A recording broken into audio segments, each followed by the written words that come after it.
այս առնչությամբ Արտադրության նախարարության կողմից, որը ռազմավարության կատարման հիմնական պատասխանատու մարմիններից մեկն է, կենտրոնականը կնշեի, հրապարակվել են պարբերական հաշվետվություններ, որը թույլ է տալիս արձանագրել, որ 2024 թվականի ընթացքում կատարման ենթակա եղել է սահմանված 12 նպատակներից 4-ը եւ այդ նպատակներից 14 գործողություն, որից էլ կատարվել է 4-ը, չի կատարվել 7-ը եւ 3-ը կատարվել է։ Ներկայացվում է, որ 24 թվականի փետրվարից արդեն Հայաստանի Հանրապետությունում գործարկվել է էլեկտրոնային դատարան համակարգը քաղաքացիական գործերով, որը շատ կարևոր ձեռքբերում է եւ թույլ է տալիս քաղաքացիական դատավարությունը իրականացնել էլեկտրոնային եղանակով, ըստ էության հայցի հարուցումից մինչև եզրափակիչ դատական ակտի հրապարակումը եւ կատարողական թերթի տրամադրումը։ Եվ այդ համակարգը ներդնելուց հետո ու գործարկելուց հետո 24 թվականին էլեկտրոնային եղանակով մուտքագրվել է շուրջ 15000 էլեկտրոնային գործ եւ կայացվել ավելի քան 5000 դատական ակտ։ Նմանապես այս ոլորտում արձանագրվել են այլ փոփոխություններ եւ գործողություններ եւս, ինչը բնականաբար դրական է գնահատվում, բայց միևնույն ժամանակ ինչ ենք արձանագրում, որ դեռևս չի գնահատվել պրակտիկայում այդ փոփոխությունների արդյունքները եւ ըստ այդմ նաեւ դրանց արդյունավետությունը, ինչը պահանջում է հատկապես քաղաքասարակության կողմից,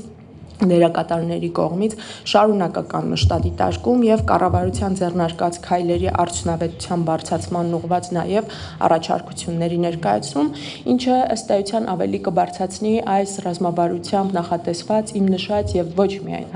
այդ մատնանշված նպատակների եւ նպատակներից բխող գործողությունների կատարման արդյունավետությունը։ Խոսելով դատական իշխանության անկախության մասին, ռազմավարությունից բխող գործողությունների մասին պետք է նշենք, որ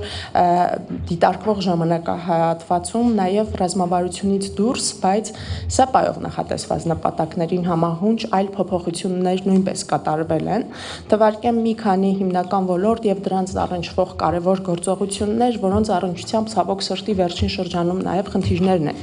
արձանագրվել։ Մասնավորապես մի կարևոր ոլորտ, որը մշտապես եւ Վարչագույն դատական խորհրդի եւ Արտադրության նախարարության եւ մեր նաեւ քաղաքասարակության ուշադրության կենտրոնում է, դա դատավորների գնահատումն է։ Ինչպես գիտեք, դրա նպատակը դատավորների գործունեության արդյունավետության, կարիքների վերհանման, ուղղված ոլորտ է, որը մեծապես կախված է, թե ինչպես է կատարվում դատավորների գնահատումը, ինչ չափանիշների հիման վրա, ինչպիսի պարբերականությամբ եւ որ մարմիններն են պատասխանատու, ինչպիսի ինստիտուցիոնալ հիմք ենք մենք նախատեսում գնահատումն իրականացնելու համար։ Այս ոլորտում մենք ունեցել ենք բազմաթիվ խնդիրներ, որովհետև շատ հաճախ ընկալվել է գնահատումը արհեստական եւ նպատակին չի էլ ծառայել։ Նախորդ տարի 2024 թվականին նախաձեռնվեցին օրենսդրական փոփոխություններ, նախագիծ որպես այդպեսին նախաձեռնվեց, որը ամբողջությամբ մոդելը փոխում էր եւ բարեբախտաբար այդ նախագիծը կյանքի չկոչվեց։ Ինչու եմ նշում բարեբախտաբար, որովհետև խնդրահարույց շատ կետեր կար, որոնք ընդունվելու դեպքում շատ ավելի լուրջ խնդիրների առաջ էին կանգնացնելու դատավորներին եւ ուրախ եմ, որ եւ գործընկերների, գործադիր իշխանության եւ քաղաքասարակության մասնակցության շնորհիվ կարողացանք կանխել այդ փոփոխությունների կատարումը, բայց այս ոլորտում դեռևս ունենք խնդիրներ եւ Չնայած արդեն մեկ այլ նախագիծ ներկայացվել է, քննարկվել է դատավորների գործունեության գնահատման առնչությամբ, որը միտում ունի նաև բարձրացնել այդ process-ում քաղաքասարակության ներգրավվածությունը, ինչպես մասնավորապես գոյություն ունի հանձնաժողով, որի կազմում նաև քաղաքասարակության դերակատարներն են մաս կազմում եւ ըստ առաջարկվող փոփոխությունների արդեն թիվը այդ անդամների, ոչ դատավոր անդամների մեծանում է, բայց այստեղ շատ կարևոր է, որպեսզի եւ օրենսդրական մակարդակում եւ նաեւ մասնավորապես պրակտիկայում այնպիսի գործընթացներ նախատեսվեն, որ այդ նախատեսված դրույթները իսկապես ծառայեն նպատակին եւ քաղաքասարակությունը կարողանա լիարժեք եւ արդյունավետ ձևով մաս կազմել եւ ապահովել այդ process-ների կատարումը եւ մի շատ կարևոր հանգամանք էլ, որը կապվում է արդեն ռազմավարությունից բխող եւ դատական իշխանության ոլորտին առնչվող տարբեր ծրագրերով նախատեսված այլ process-ների հետ եւս դա այնպիսի չափանիշների եւ այդ չափանիշների ներքո այնպիսի ցուցիչների սահմանումն է, որը թույլ կտա դատավորների գնահատման վերաբերյալ օբյեկտիվ եւ վստահելի տվյալների վերհանումը, որովհետեւ բոլորս էլ հասկանում ենք եւ ընդունում, եթե այն տեղեկությունները, չափանիշները, որոնք դրվում են դատավորի գործունեությունը գնահատելու համար, օբյեկտիվ չլինի, վստահելի աղբյուրներ չլինեն, մենք հանգելու ենք այնպիսի վիճակի, որ process-ը տեղի ունենա, սակայն վերջնարդյունքում որպես այդպիսին գնահատումը իր նպատակներին չծառայի։ Այս առնչությամբ մենք շարունակում ենք հետևել Արդարադատության նախարարության կողմից արդեն իսկ մշակված եւ քննարկման դրված նախագծի վերջնարդյունքին, այսինքն ինչպես դա կընդունվի եւ ամենակարևորը պրակտիկայում ինչպիսի կիրառելիություն կստանա, ինչը թերևս կարծում եմ մեր հաջորդ զեկույցի շրջանակում արդեն քննարկման առարկա կդառնա։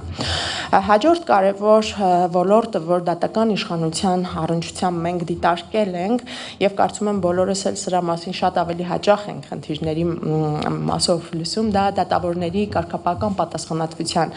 ինստիտուտն է, որի մասով առավել կարևոր հարցեր կան եւ մի քանի հատկանշական,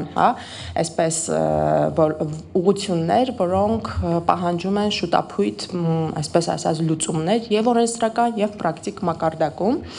Առաջին հարցերից մեկը, որ մենք դիտարկել ենք այս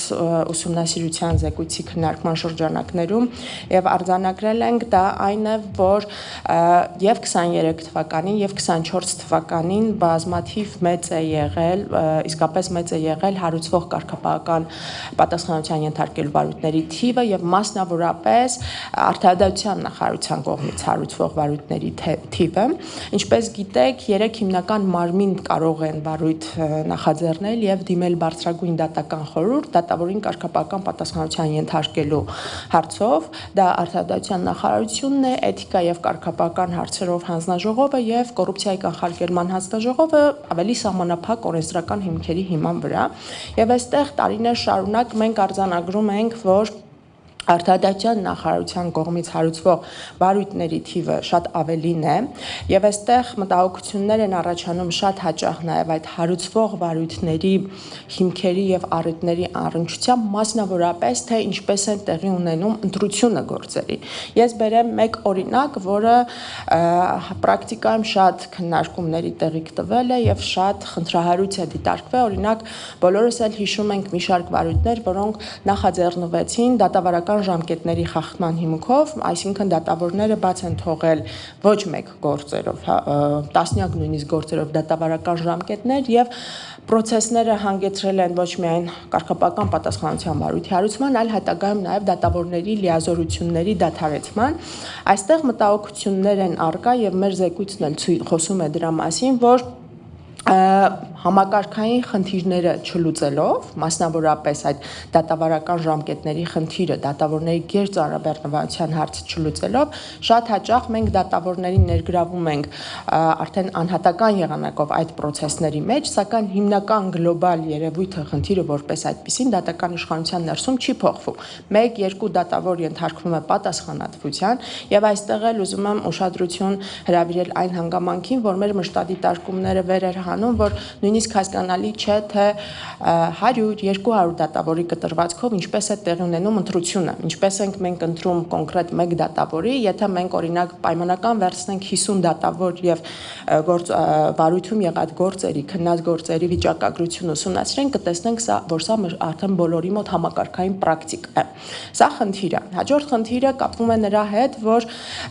դեռևս շարունակում է ամբողջությամբ լիարժեք պատճառաբանված չմնալ բարձրագույն դատական խորհրդի կողմից կայացված վերջնական որոշումը,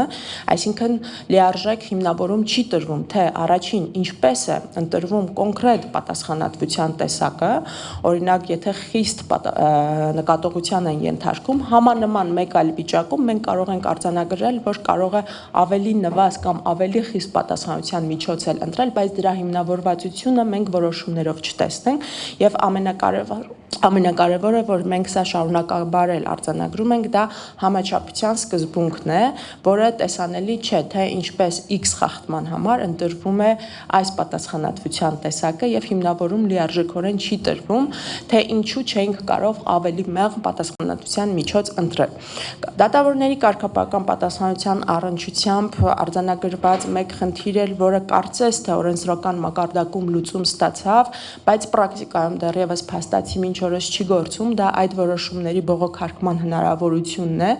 22, 23, 24 թվականին ունեցել ենք լրջագույն գործեր, մտահոգիչ գործեր, երբ որ դատավորների լիազորությունները դադարեցվել են, բայց դատավորները զրկված են եղել բողոքարկելու հնարավորությունից, ընդ որում երբ որ ասում են բողոքարկման հնարավորություն, խոսքը վարույթ հարուցող մարմնի հնարավորության մասին էլ կարող է խոսել, որովհետև առանձին դեպքերում հարուցող մարմինն էլ ինքն էլ կարող է այդ որոշումները ցանկանալ բողոքարկել։ Օրենսդրական մակարդակում փոփոխություններ կատարվեցին, մեխանիզմը ներդրվեց, բայց Բարձրագույն դատական խորհրդի կողմից դեռևս չի վերջնականացվել process-ը այնպես, որպեսզի այդ մեխանիզմը կյանքում իրականացվի, հա։ Այս առումով զեկույցը տրամադրում է ինչպես օրենսդրական, այնպես էլ պրակտիկ ոլորտին ուղղված առաջարկություններ, որոնք ես ժամանակի սղության պատճառով չեմ թվարկի, սակայն ուրախ կլինեմ լսել նաև ձեր հարցերը, քննարկման առարկա այն դարձնել, բայց հաշվետու ժամանակաշրջանի մեր ուսումնասիրությունը կատարելիս չենք կարող անտեսել նաև դատական իշխանության անկախության առնչությամբ մեկ կարևոր հարց ևս, դա մասնավորապես 2024 թվականին ԲԴԽ նախագահի հրաժարականն էր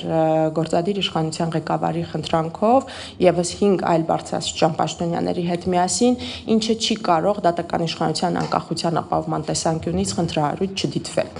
Սա շատ հակիրճ դատական իշխանության մասով եւ մի քանի րոպեի ընթացքում կցանկանամ խոսել նաեւ մեկ այլ շատ կարևոր ոլորտի մասին, մասնավորապես մարդու իրավունքների ռազմավարության եւ մասնավորապես մարդու իրավունքները ոստիկանություն քաղաքացի հարաբերությունների տիրույթում այստեղ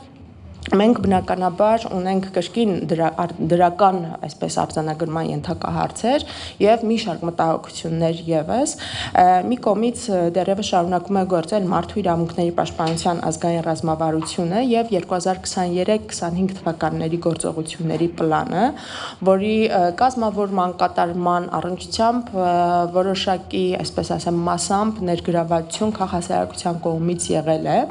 սակայն այստեղ կա մեկ լրջագույն խնդիր, դա այն է, որ գործողությունների պլանի մեծ մասը բաղկացած է ըստ էության կարիքների գնահատման եւ վերլուծությունների ձևով իրազեկման բարձրացմանը եւ առհասարակ ներգրավված այդ ոստիկանության ոլորտում մասնավորապես կարողությունների զարգացնելուն, որը երբեմն դիտարկվում է մակերեսային եւ անբավարար համակարգային ձևաչափով մարդու իրավունքների պաշտպանությունը ապահովելու առնչությամբ եւ այստեղ միանգամից մենք ուսումնասիրության առարկա ենք դարձրել բոլորիս անհանգստացնող մեկ ոլորտ, որը ցավոք սրտի տարիներ շարունակ ենք մենք դիտարկում, արդեն 1 տասնամյակից ավել նույն խնդրին առնչվում ենք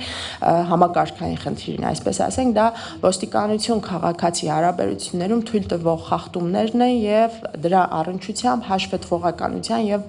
պատասխանատվության բացակայությունը, որովհետև այս ոլորտում մենք արձանագրում ենք մի կողմից հաշվետվողականության բացակայություն, մյուս կողմից առհասարակ արդյունավետ պատասխանատվության գործիքակազմերի արդյունավետության բացակայության եւ ընդհանուր առմամբ մեղավորների պատժի բացակայություն։ Օրինակ նախորդ 2024 թվականին նախորդ տարվա ընթացքում ապրիլից սկսած երկրում անհնազանդության որոշակի process-ներ էին, ինչը կարծես արդեն շարունակական է, եւ հունիսի 12-ին տեղի ունեցած միջադեպերը դա այն առանցքային օրը եւ կետներ, որտեղ մենք արձանագրեցինք լրջագույն բախումներ ոստիկանություն քաղաքացի հարաբերություններում եւ ոստիկանության կողմից աննախադեպ ձևով հզոր լուսարձակների կիրառում, նռնակների կիրառում, ինչի հետևանքով 100-ից ավելի մարդ վնասվածք է ստացել, վնասվածք ստացել են նաեւ ոստիկանության ներկայացուցիչները, ինչն է սրա առնչությամբ հատկանշական, որ արդյունավետ քննություն քննություն դեպքի առնչությամբ դեռևս տեղի չի ունեցել եւ ցավոք սրտի լիարժեք տեղեկություն նաեւ կիրառված միջոցների մասով չի տրամադրվել եւ այս արձանագրումը ցավոք սրտի ոչ միայն մեր տեղական գործընկերների ՀԿ-ների արձանագրումն է, այլ Freedom House-ի, Amnesty International-ի զեկույցներում տեղ գտած խնդիրներն են։ Որպեսզի ես շատ չարաշահեմ, սա մի թեմա է, որ շարունակ կարող ենք խոսել, ես ամփոփեմ մատնանշելով հիմնական խնդիրները այս առնչությամբ, որ նույնիսկ այն բոլոր դեպքերում, երբ որ ոստիկանություն քաղաքացի հարաբերություններում խախտումները արձանագրվում են, քրեական գործեր են հարուցվում, որպես այդպիսին արդյունավետ քննություն տեղի չի ունենում, պատասխանատուները որպես այդպիսին պատասխանատվության չեն ենթարկվում, ինչն էլ տանում է նրան, որ մենք ունենք անպատժելիության եւ կրկնվող խախտումների այսպես շարունակական ցիկլ։